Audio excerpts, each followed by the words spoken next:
Hutch Mansell isn't just back in business.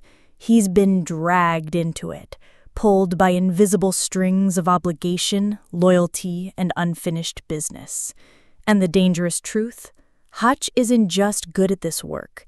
He's one of the best to ever do it. On paper, he's a ghost, an ordinary man you'd never remember in a crowd. A bland smile, a nondescript outfit, the kind of neighbor who blends into the background. But that's exactly what makes him deadly. In the right moment, Hutch transforms into something primal and unstoppable, able to dismantle entire groups of killers with nothing but improvisation and brutality. Elevator packed with armed thugs, Hutch turns it into a coffin.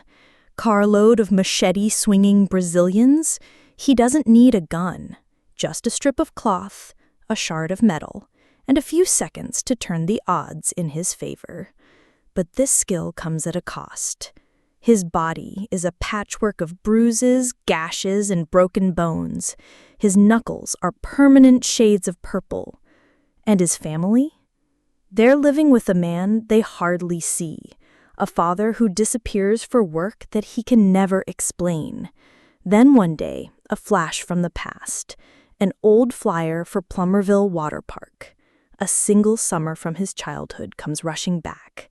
The only vacation his dad ever took him and his brother Harry on. The smell of chlorine, the laughter, the rides. Those memories mean something. They're untouched by violence. Hutch decides, this year, his family needs that same escape. Becca, his wife, is all in, on one condition. No work, no fights, no chaos, not even a broken window. Hutch promises. And for a while, he keeps it. The Mansells arrive at Plummerville. The park hasn't changed.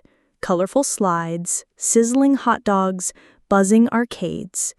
For the first time in months, they breathe.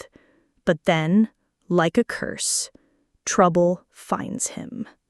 Inside the arcade, a drunken bully starts shoving people. Then he makes a fatal mistake. He slaps Sammy, Hutch's little girl.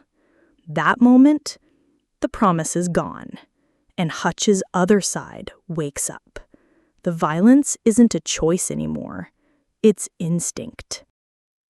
Behind Hutch's attempt at a normal life is a dangerous truth. He still works for the Barber, a shadowy figure who runs dangerous operations. Every mission Hutch takes is to repay a debt born from protecting his family. That's the catch. Hutch's violence isn't for greed or thrill. It's for love. But the Barber warns him, nature always wins. Wherever you go, there you are. Meaning, Hutch can't run from who he is. Violence will always find him. Hutch's father, David, sees it differently. He believes nurture can change fate. His advice to Hutch? Don't stop teaching your son to make better choices. Believe it or not, you two are an improvement on me. Then comes Wyatt Martin, a man who looks like a ruthless criminal mastermind. At first, it seems Wyatt is the brains behind a massive illegal weapons and drug operation, but the truth is far more human. Wyatt is just another father trying to protect his son Max. When Max is kidnapped, Hutch risks everything, storming into hell to bring him back alive. It's here that Hutch and Wyatt realize they're not so different. They're both men willing to cross any line for family. From this point, the movie becomes a relentless symphony of destruction. Hutch turns everyday locations into battlegrounds. Elevator, tight quarters, broken noses, shattered jaws. Parking garage, bodies slammed into steel pillars.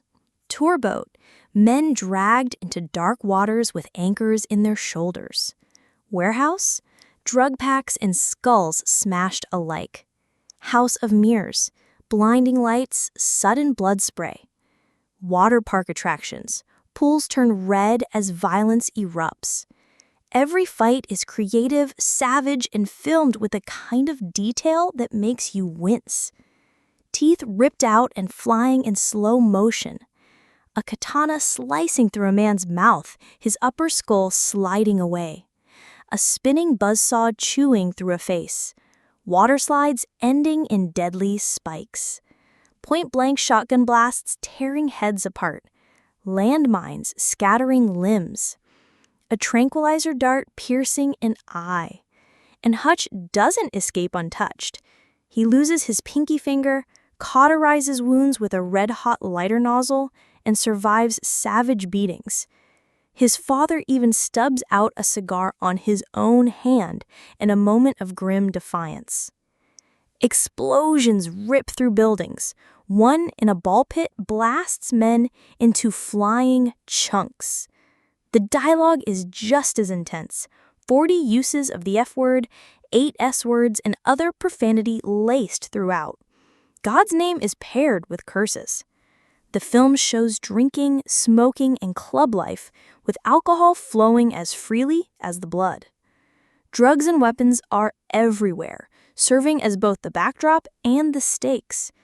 A sequel should deepen the world, raise the stakes, and give fans something familiar but fresh.